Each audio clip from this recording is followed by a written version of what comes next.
Hello students, आज हम group ordering की कुछ टॉपिक्स आपको समझाना चाहते हैं। जैसे theorem first, order of A cyclic group is the order of its generator. जो साइक्लिक ग्रुप का जो ऑर्डर होता है वो ऑर्डर होता है उसके जनरेटर का। जो अगर कोई ग्रुप है और वो साइक्लिक है तो उसका जो ऑर्डर है वो उसके जनरेटर का भी सेम ऑर्डर होता है। Proof, let G be a cyclic group. आपने कोई ग्रुप लिया, जी साइक्लिक ग्रुप लिया and a be its one generator, और इसका एक जनरेटर ले लिया ए।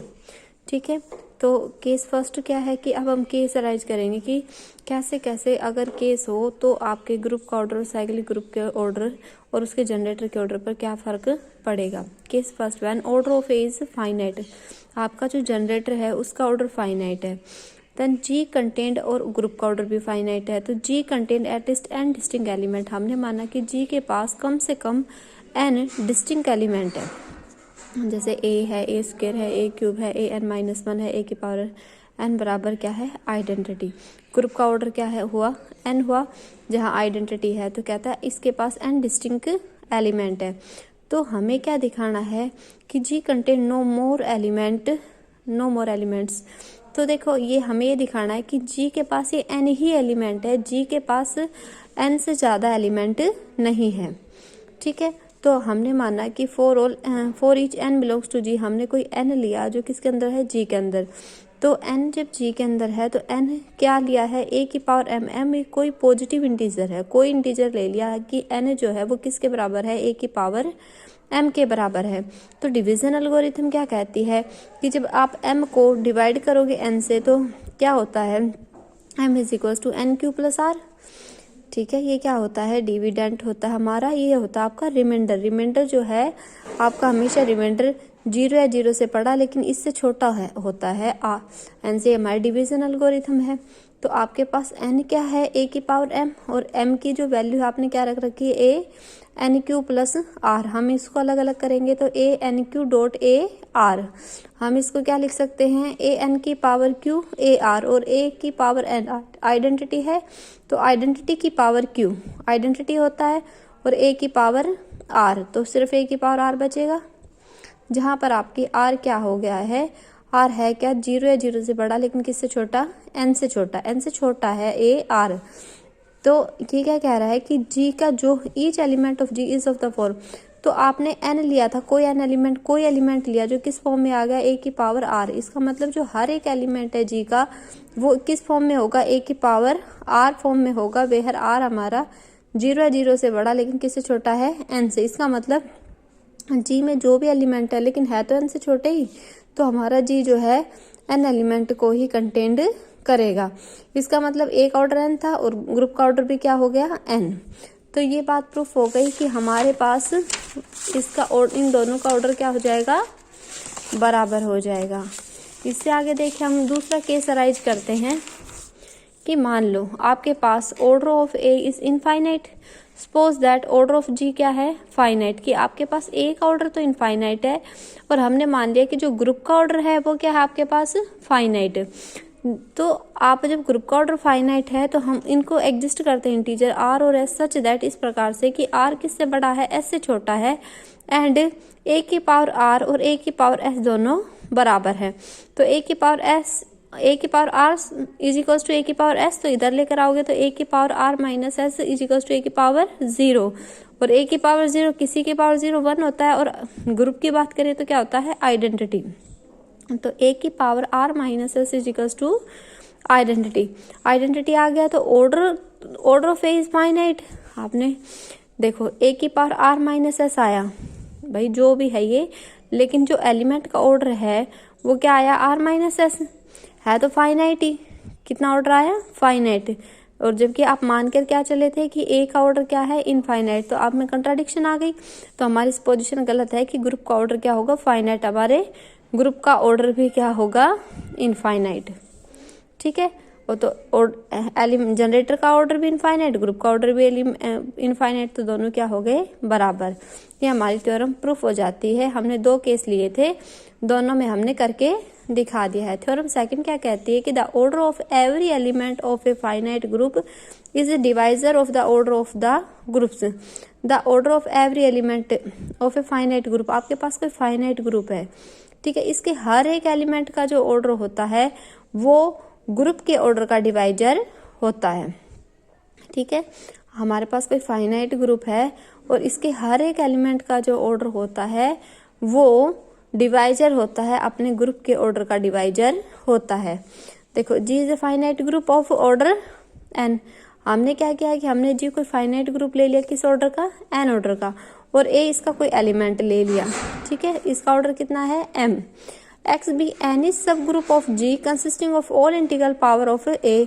एक्स हमने जी का कोई सब ग्रुप ले लिया, एक्स क्या लिया है, जी का कोई सब ग्रुप ले लिया है जो किसको, हर एक ए की जितनी भी इंटीग्रल पावर हैं सब उसके अंदर हैं। ठीक है, तो अब हमें क्या करना है, देखिए अब आपके पास, अब हमें क्या करना है कि देखो एच हमने क्या लिया है, इसका सब ग्रुप ले लिया, तो हमने क्या लिया है एच के अंदर कि वो सारे जो ए की पावर को कंटेंड करते हैं, जैसे ए की -3, ए की -2, ए की -1, इसमें सारे इस सेट के अंदर जो सारे हैं वो ए की पावर के अंदर है। हमें ये दिखाना है we shall prove that h contain only m distinct element. हमें ये दिखाना है कि एच के अंदर जो है अलग अलग तो सिर्फ एम एलिमेंट है, फिर रिपीट होने लग जाते हैं। हमें ये चीजें प्रूफ करनी है। दैट इज, इसका मतलब है कि एच के पास क्या है, A square A cube dot dot A की power M is equals to identity. अब हमने मान लिया कि ए की पावर आर और ए की पावर एस दोनों बराबर हैं, और आर क्या है आपके पास 1 या 1 से बड़ा लेकिन एम या एम से छोटा है, और एस भी आपका 1 या 1 से बड़ा एम या एम से छोटा है, और आपका आर जो है वो किससे, आर एस से छोटा है, आर एस से बड़ा है। तो देखो हमने क्या लिया है, ए की पावर आर बराबर ए की पावर एस, हम इसको दोनों साइड से ए की पावर -s से मल्टीप्लाई कर दें, तो इधर क्या हो जाएगा ए की पावर आर -n, और इधर क्या हो जाएगा ए की पावर 0, ए की पावर 0 आइडेंटिटी। तो आपके पास क्या आ गया, ए की power r -s is equals to identity where r -s less than m है। ये भी हमारे पास कंट्राडिक्शन होगी कि एम तो सबसे छोटा पॉजिटिव इंटीजर था। भाई यहाँ से क्या मतलब हुआ कि m तो वो सबसे छोटा है, क्योंकि r -s तो m से छोटा है, और आप कह रहे थे कि m सबसे छोटा इंटीजर है कि a की पावर m आइडेंटिटी। इसका मतलब ये इसके पास जो है a की power a square a cube a की power r of the distinct element of m।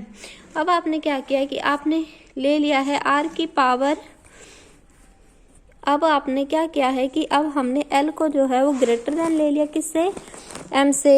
b is any integer then l जो है वो किससे बड़ा है, m से बड़ा है, कोई इंटीजर है, then l minus m p plus l किसके बराबर हुआ, m p plus q where p q are integers and 0 less than equals to q less than m, then a की power l is equals to a की power m p plus q। हमने क्या किया, a की power m value रख दिया, a की power m, a की power q is equals to a की पावर m p, इधर भी रख दो, a की पावर q, तो क्या हो जाएगा e a की पावर q, ये a की पावर q आपके पास आ जाएगा। इसके बाद देखिए आपको क्या करना है,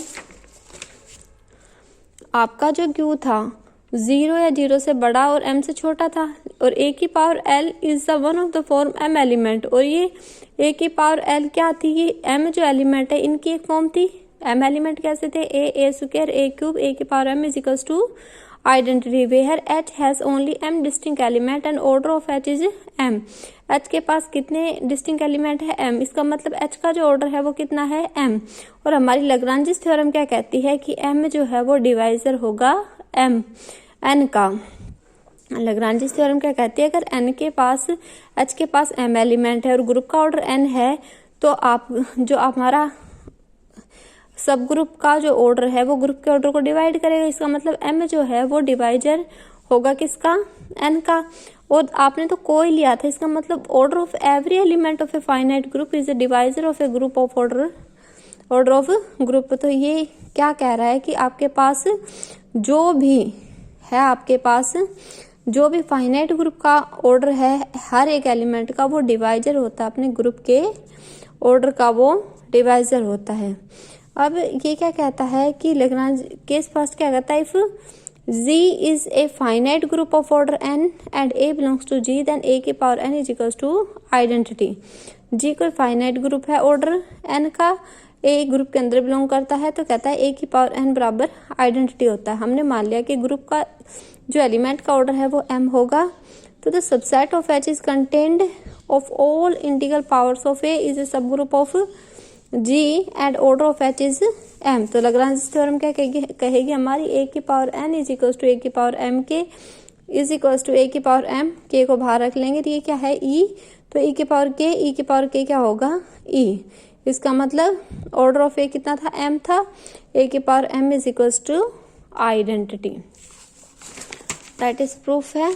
थ्योरम थर्ड क्या कहती है कि आपके पास क्या होगा, the necessary and sufficient condition, the necessary and sufficient condition for a homomorphism of 2b11 is that kernel of E and where is the identity of a domain। ये कहता है कि जो necessary और sufficient condition है homomorphism की 2ba11 that kernel of fe A is the identity, जो kernel है वो क्या हो जाए आपका E हो जाए, तो आपका जो कंडीशन है सुफिशिएंट और नेसेसरी किसकी, होमोमॉर्फिज्म की 1-1 की, वो दोनों प्रूफ हो जाती है कि हमें 1-1 दिखाना है तो हम उसका कर्नल चेक करने, कर्नल दे रखा है तो हम उसका 1-1 चेक कर ले तो हमें कर्नल चेक हो जाएगा। तो इसका प्रूफ क्या कहता है कि एफ जी से जी डैश बी ए होमोमॉर्फिज्म, ये एक होमोमॉर्फिज्म है, किस प्रकार की है कि एफ को आपने 1-1 मान लिया है, एफ को 1-1 मान लिया है तो हम इसके कर्नल में आइडेंटिटी दिखाएंगे।